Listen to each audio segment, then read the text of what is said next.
Em nome do Pai, do Filho e do Espírito Santo. Amém.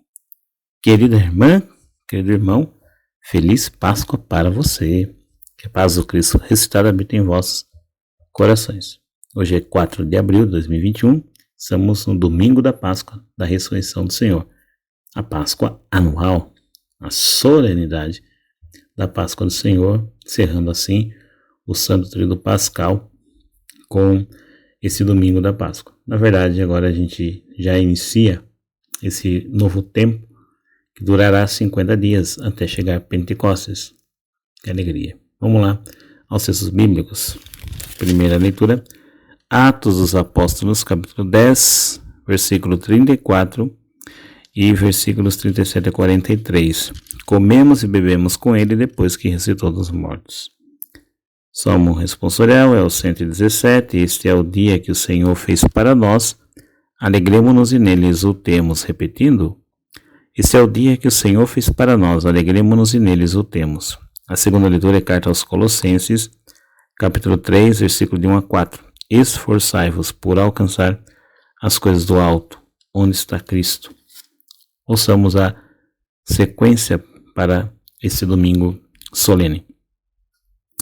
Cantai, cristãos, afinal, salve, ó vítima pascal. Cordeiro inocente, o Cristo, abriu-nos do Pai o aprisco. Por toda ovelha imolado, do mundo lava o pecado. Duelam forte, mas sorte, é a vida que enfrenta a morte. O rei da vida cativo é morto, mas reina vivo. Responde, pois, ó Maria, no teu caminho, o que havia? Vi Cristo ressuscitado, o túmulo abandonado, os anjos da cor do sol. Dobrado ao chão o lençol. O Cristo que leva aos céus caminha à frente dos seus. Ressuscitou de verdade, ó Rei, ó Cristo, piedade. Escutemos atentamente o Santo Evangelho, segundo o Evangelista João, capítulo 20, do 1 ao 9. No primeiro dia da semana, Maria Madalena foi ao túmulo de Jesus, bem de madrugada, quando ainda estava escuro, e viu que a pedra tinha sido retirada do túmulo. Então ela saiu correndo e foi encontrar Simão Pedro e o outro discípulo, aquele que Jesus amava. Ele disse: tiraram o Senhor do túmulo e não sabemos onde o colocaram. Saíram então Pedro e o outro discípulo e foram ao túmulo. Os dois corriam juntos, mas o outro discípulo correu mais depressa que Pedro e chegou primeiro ao túmulo. Olhando para dentro, viu as faixas de linho no chão, mas não entrou. Chegou também Simão Pedro, que vinha correndo atrás, e entrou no túmulo. Viu as faixas de linho deitadas no chão e o pano que tinha estado sobre a cabeça de Jesus, não posto com as faixas, mas enrolado num lugar à parte. Então entrou também o outro discípulo que tinha chegado primeiro ao túmulo.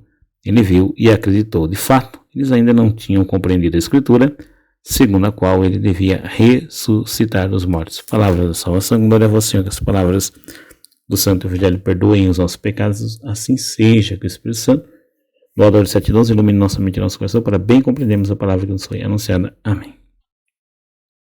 É o primeiro dia da semana, portanto, domingo, e Maria Madalena, bem de madrugada, ainda escuro, viu que a pedra tinha sido retirada do túmulo. Ela foi até lá e viu que Jesus também não estava lá. Ficou, vamos dizer assim, espantada com o que encontrou. Saiu correndo e foi encontrar Simão Pedro e o outro discípulo, e aquele que Jesus amava. Ele disse: tiraram o Senhor do túmulo e não sabemos onde o colocaram. A gente começa, a partir desse domingo, a ver as narrativas que fazem referência à ressurreição de Jesus. Pedimos a Deus que a gente consiga, nas nossas reflexões diárias, principalmente nas missas que vão ser celebradas, aprofundar melhor o tema da ressurreição, uma vez que a gente entende que há grupos de teólogos, estudiosos, que às vezes insistem num tipo de ressurreição não necessariamente da carne de Jesus. É mais ou menos assim, a ideia de Jesus, o espírito de Jesus, o sonho de Jesus, os projetos de Jesus, esses sim que vivem na comunidade dos seus seguidores. É isso que os motiva. Então Jesus vive na comunidade que atua e faz o que ele fez. E vive o amor, faz o bem. Como Pedro mencionou aqui na primeira leitura, que é o 5º discurso de Simão Pedro e o último deles, Simão Pedro diz que nós somos testemunhas de tudo que Jesus fez na terra, afirmando, né, que ele andou por toda parte, fazendo bem e curando a todos que estavam dominados pelo demônio, porque Deus estava com ele. E assim entendem esses estudiosos que é assim também que Jesus ressuscitou. Quando a comunidade faz o que ele pediu para fazer, segue os mandamentos dele, vive o amor. Então, Jesus ressuscitou assim, dessa forma. Não necessariamente ressuscitou no corpo, na carne.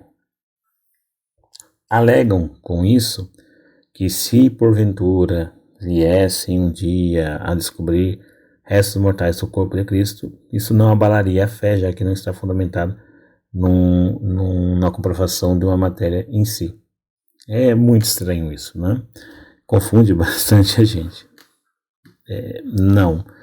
Melhor não entrarmos por esses caminhos que a gente vai acabar se confundindo e não é necessariamente o ensino da igreja. Aliás, não é o ensino da igreja, porque não é o ensino dos evangelhos.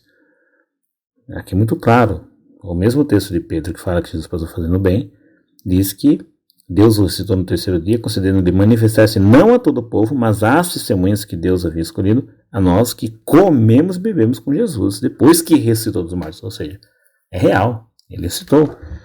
Seu corpo voltou, glorificado, sim, mas ele voltou. Um fantasma não se alimenta. Então, a ressurreição de Jesus, ela é real. É o mistério da nossa fé. Ele ressuscitou verdadeiramente. É isso que a gente acredita, é isso que dizem os evangelistas, é isso que a igreja prega. Qualquer coisa fora disso é apenas especulação. Padre, mas de fato a gente não tem que viver o Espírito de Jesus, como ele ensinou, ele disse que está conosco todos os dias. Quanto a isso não há problema, isso é correto. Sim, a gente segue o mandamento dele e vive o que ele mandou, mas isso não implica dizer que ele não ressuscitou de verdade, tá bom? A sua ressurreição nos deu vida nova e a gente passa a viver conforme a sua vontade, como diz Paulo na segunda leitura, carta aos Colossenses, dizendo que se ressuscitasse com Cristo, esforçai-vos por alcançar as coisas do alto, onde está Cristo sentado à direita de Deus. E buscar as coisas do alto não é ficar olhando para o céu, como os discípulos ficaram lá na ascensão e foram censurados por isso, né? Olha, homens da Galileia que estão parados aí a olhar para o céu. Esse Jesus, do mesmo modo que ele foi, ele voltará.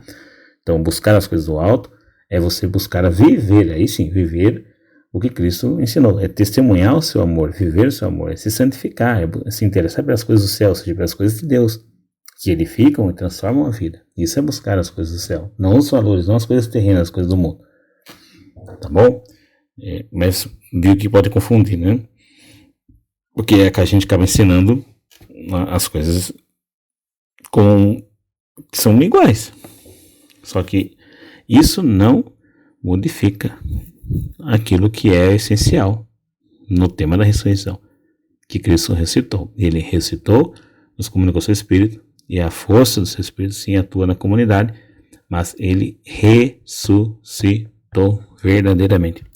Durante a semana, dia após dia, tentaremos entender melhor isso, principalmente nas missas que nós temos a intenção de rezar todos os dias nessa oitava que começa hoje, a oitava da Páscoa. Deus nos ajude, nos ilumine, que a gente possa entender bem o mistério da sua ressurreição, porque se ele não ressuscitou de verdade, em vão é a nossa fé e tudo que ele passou não precisava ter passado só para nos ensinar a viver e a fazer o bem. Ele ressuscitou sim, verdadeiramente, e é o primeiro a ressuscitar dos mortos, e nele também nós iremos um dia ressuscitar. O Senhor nos abençoe, nos livre do mal e nos conduza à vida eterna. Amém. Louvado seja o Senhor Jesus Cristo, sempre seja louvado.